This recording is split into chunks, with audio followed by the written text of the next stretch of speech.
നെതന്യാഹുവിനെ കൂട്ടുപിടിച്ചോ ഇസ്രായേലിന്റെ സഹായത്തോടു കൂടിയ ഇറാനെ അങ്ങ് ഇല്ലാതാക്കി കളയാം, ആയത്തുള്ള ഖംനായിയെ പൂച്ചക്കുട്ടിയെ പിടിച്ച് പുറത്താക്കുന്ന രീതിയിൽ വളരെ എളുപ്പത്തിൽ ഈസിയായി ഒരു പൂ പറിക്കുന്ന ലാഘവത്തോടു കൂടി പിടിച്ച് പുറത്താക്കാമെന്ന് തന്നെയായിരുന്നു അമേരിക്കയുടെ കണക്കുകൂട്ടൽ ഈ യുദ്ധത്തിന് ആരംഭം കുറിക്കുമ്പോൾ. പക്ഷേ പോകെ പോകെ ഇറാൻ തിരിച്ചടിച്ചു തുടങ്ങിയപ്പോൾ ഇപ്പോഴും IRGC പറയുന്നത് അവരുടെ കയ്യിൽ ആയുധശേഖരം സമ്പന്നമാണ്, ഏതെങ്കിലും തരത്തിൽ യുദ്ധം മുന്നോട്ട് പോയാൽ പിടിച്ചു നിൽക്കാനുള്ള എല്ലാ ആയുധങ്ങളും തങ്ങളുടെ പക്കലുണ്ട് എന്ന് IRGC തന്നെ കഴിഞ്ഞ ദിവസം വ്യക്തമാക്കിയിട്ടുണ്ട്. ആ രീതിയിലേക്കൊക്കെ കാര്യങ്ങൾ കൊണ്ടുചെന്ന് എത്തിക്കാമെന്ന് അമേരിക്കയും വിചാരിച്ചിരുന്നില്ല. വളരെ പെട്ടെന്ന് ഒരു യുദ്ധം നടത്തി ആയത്തുള്ള ഖമനായിയെ അടക്കമുള്ള നേതാക്കളെ കൊലപ്പെടുത്തിക്കൊണ്ട് അല്ലെങ്കിൽ അവരെ അവിടെ നിന്നും പിടിച്ചു മാറ്റിക്കൊണ്ട് ഇറാന്റെ പരമാധികാരം പിടിച്ചെടുക്കാമെന്നുള്ള നീക്കം തന്നെയായിരുന്നു അമേരിക്ക ലക്ഷ്യം വെച്ചത്. പക്ഷെ അത് ഇത്രത്തോളം വലിയൊരു പ്രതിസന്ധിയിലേക്ക്, ഇത്രയും ഇന്റൻസിൽ, ഇത്രയും ആഴത്തിൽ മറ്റു രാജ്യങ്ങളെ കൂടി പിടിച്ചടക്കുന്ന രീതിയിൽ അല്ലെങ്കിൽ അവരെ കൂടി കുഴപ്പത്തിലാക്കുന്ന രീതിയിലേക്ക് കാര്യങ്ങൾ ചെന്നെത്തുന്ന ഡൊണാൾഡ് ട്രംപ് ഒരിക്കലും പ്രതീക്ഷിച്ചിട്ടുണ്ടാകില്ല. അപ്രതീക്ഷിതമായ ആ നീക്കത്തിനേറ്റ തിരിച്ചടി തന്നെ ആയിരിക്കണം ആണവ കേന്ദ്രങ്ങളും എണ്ണപ്പാടങ്ങളും, സമ്പന്നമായ എണ്ണപ്പാടങ്ങളും അടക്കമുള്ള ഗാർഗദ്വീപ് അടക്കമുള്ള ഇടങ്ങളിലേക്ക് അമേരിക്ക ഇന്ന് ആക്രമണം നടത്താനുണ്ടായ കാരണം അമേരിക്ക അത്രത്തോളം പ്രതീക്ഷിച്ചിരുന്നില്ല എന്നുള്ളത് തന്നെയാണ്. യുദ്ധം ഇത്രത്തോളം നീണ്ടുപോകുമെന്ന് അമേരിക്കയും ഒരിക്കലും പ്രതീക്ഷിച്ചിരുന്നില്ല എന്നുള്ളത് തന്നെയാണ് ട്രംപിന്റെ വാക്കുകളിൽ നിന്ന് നമ്മൾ മനസ്സിലാക്കേണ്ടത്.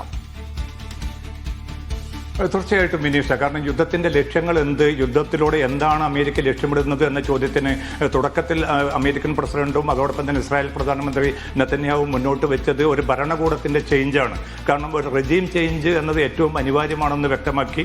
തുടക്കത്തിൽ ട്രംപ് പറഞ്ഞത് വെറും 4 ദിവസത്തിനുള്ളിൽ ഇറാനെ പൂർണ്ണമായിട്ടും അമർച്ച ചെയ്യാൻ തങ്ങൾക്ക് സാധിക്കും, അതോടുകൂടി ലോകത്തിന് പുതിയൊരു സമാധാനമായിട്ടുള്ള ഒരു സാഹചര്യം ഒരുക്കപ്പെടും, ആണവായുധം സ്വന്തമാക്കാത്ത ഒരു ഇറാൻ എന്നത് ലോകത്തിന്റെ സമാധാനത്തിന് പ്രധാനമാണ് എന്നത് ഉൾപ്പെടെയുള്ള കാര്യങ്ങൾ പറയാൻ ട്രംപിന് ആവേശം പകർന്നത് വെനിസുല പരീക്ഷണമായിരുന്നു. കാരണം വെനിസുലയിൽ 2 ദിവസത്തിനുള്ളിൽ എന്തൊക്കെ അമേരിക്ക ലക്ഷ്യം വെച്ച് അതൊക്കെയും എളുപ്പത്തിൽ നടന്നു.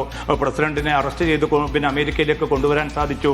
അതോടൊപ്പം തന്നെ സമ്പന്നമായിട്ടുള്ള വെനിസുലയുടെ എണ്ണയുടെ പൂർണ്ണ മേധാവിത്വം ട്രംപിന്റെ അല്ലെങ്കിൽ അമേരിക്കയുടെ കൈവശം വന്നു ചേർന്നു. തുടർന്ന് ഈ മേഖലയിലെ പ്രധാനപ്പെട്ട ഒരു രാജ്യം എന്ന നിലയ്ക്ക് ഒരു സൈനിക രാജ്യം കൂടിയായിട്ടുള്ള ഇറാനോടുള്ള 10-40 വർഷത്തിലധികം നീണ്ട ആ പക തീർക്കാനുള്ള ഏറ്റവും മികച്ചൊരു അവസരമായിട്ട് ഒരു പക്ഷേ പെന്റഗൺ നേതൃത്വവും മറ്റും പ്രേരിപ്പിച്ചത് കൊണ്ടും അല്ലെങ്കിൽ അവർ നൽകിയ കണക്ക് കൂട്ടലിന്റെ അടിസ്ഥാനത്തിലായിരുന്നു ഈ യുദ്ധത്തിന് വേണ്ടി ഇറങ്ങിത്തിരിക്കാൻ ട്രംപും അതോടൊപ്പം തന്നെ ഇസ്രായേൽ പ്രധാനമന്ത്രി നെതന്യാഹുവും തീരുമാനിച്ചത്. പക്ഷേ 22 ദിവസം പിന്നിടുമ്പോൾ ലോക സമ്പദ്ഘടന ഒരുപക്ഷെ ആടിയുലയുന്ന ഒരു സാഹചര്യത്തും ഊർജ്ജ പ്രതിസന്ധി ഏറ്റവും തീവ്രമായിട്ടുള്ള ഒരു അവസരം, അതോടൊപ്പം തന്നെ ഈ മേഖലയുടെ സുരക്ഷയ്ക്ക് വലിയ വെല്ലുവിളി രൂപപ്പെട്ട ഒരു സാഹചര്യം. അപ്പോൾ ഇത്തരം ഒരു കടുത്ത പ്രതിസന്ധിയിൽ എന്ത് തീരുമാനമെടുക്കണമെന്ന് ഇപ്പോൾ പോലും കൃത്യതയില്ലാത്ത ഒരു ട്രംപിനെയാണ് ഇന്നലെ രാത്രി വിരുദ്ധമായിട്ടുള്ള പ്രസ്താവനകൾ നടത്തി രംഗത്ത് വരുന്നതിലൂടെ ലോകം കണ്ടുകൊണ്ടിരിക്കുന്നത്.